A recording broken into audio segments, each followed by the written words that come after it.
Hi everybody, today I'm talking about Tower Perfumes L'air du Desert Marocain. I have a decant of it right here, and this was sent to me by MicroPerfumes. They are now delivering all over Canada, so they wanted me to share that news earlier in the summer, and they let me choose whatever decant I wanted off their website, and I chose this one because this is not a brand that I've been able to experience locally, and so if I want to try anything from them, I have to get a sample somehow. And so I chose to get a decant of this. This is a 5 ml decant, and I wore it quite a bit over the summer.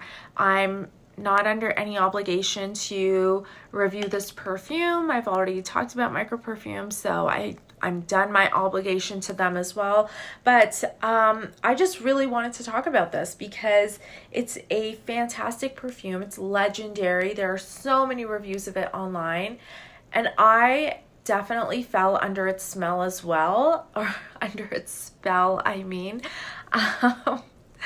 But I don't think that this is a perfume that I'm going to add to my collection. I think I'm going to treasure the 2.5 3 mls that I have left, but I probably won't be able to, or I won't be getting any more.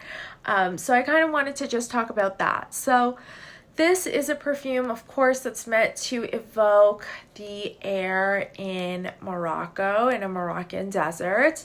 I would say that it's not completely desert-like because it's not just dry and sandy and warm. It's very spicy as well, and the main note when you first spray this is lavender. So you get a lavender with coriander and cumin is often a really problematic note for a lot of people because it can smell sweaty or like BO, and I have to say it does have some of those facets in this perfume as well.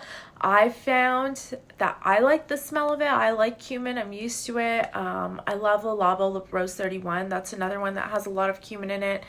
I'm okay with all those things, but I noticed that other people are not as into the lavender, cumin, coriander combo as I am. And that is really what you smell predominantly when you first spray this perfume. So maybe for the first hour, you're getting a lot of that spiced lavender. Now the lavender in this is quite dry. It's a little bit earthy, and it eventually morphs into a bit of a jasmine and labdanum, and the dry down is an ambery, woodsy kind of dry down. I think there's a cedar wood note, and the cedar definitely lends its dryness to the amber, and the amber accord is a little bit sweet. It's quite resinous. It has vanilla in it, so it's got that going on. And for some reason, on me at least, I find that when I wear this perfume, its intensity is up here, and then as I wear it, the intensity actually increases. Like, it's almost like when you cook and you're heating up something sweet like sugar, and as you heat it up, it starts to stick together into a ball as the sugar melts, and it smells, you can smell it more. You can smell that sweetness and that heat, and it just is almost a little bit cloying, but not quite. Like, this perfume is not cloying at all. It doesn't really go there, but it does get more intense the more that it warms up with your body heat, at least on me. And so I think that that is something that makes this perfume really, really interesting. I do feel like it's very intense all the way through. It has amazing lasting power. I can smell it for at least 12 to 14 hours, and I wouldn't even wear more than 2 sprays of this if I was going to be around other people. I just think it would be too much. And it has great projection, great sillage.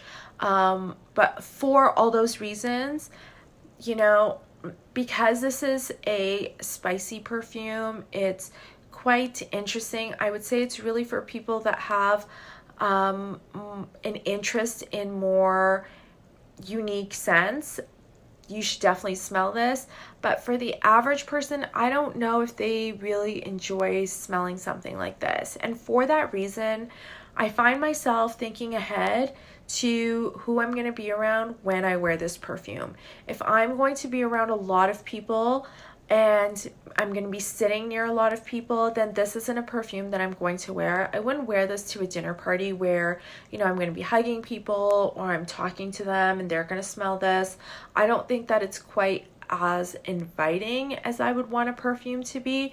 I know we all wear perfumes for ourselves. I know that, you know, you're not necessarily wearing something to get a compliment. You know, you're wearing it because you like it and you appreciate it, but at the same time you want to be approachable. There are times when you want to be approachable and you want people to not be repulsed or be so aware of how you're smelling. You want to just smell good or neutral at the very least, and I don't think that this is a neutral perfume. I think it's actually quite a polarizing perfume, at least in my experience. And for that reason, because I have to think ahead when I'm going to wear this, automatically the amount that I can wear it is reduced, and I don't like that. I like perfumes that I can kind of own and wear anywhere.